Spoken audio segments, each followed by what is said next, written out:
Hi friends, आज गणपती बाप्पा येऊन 3 दिवस झालेले आहेत. 3 दिवस कसे गेले हे कळालेलंच नाही तुमच्या सेवेमध्ये. आणि आमच्या घरातली तर उत्सुकता एवढी वाढलेली आहे की तुम्हाला काय सांगू. आज आम्ही गणपती बाप्पांसाठी स्पेशल गुलाबजामुनचा नैवेद्य केलेला आहे. त्याचबरोबर आमच्या घरी उद्या गौराईचे आगमन होणार आहे.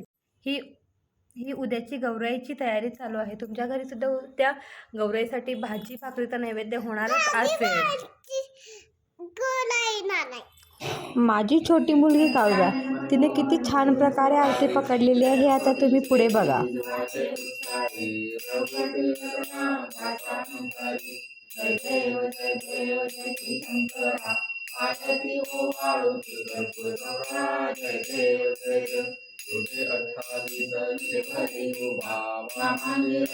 चॅनलला लाईक करा, शेअर करा, कमेंट करा व सबस्क्राईब करा.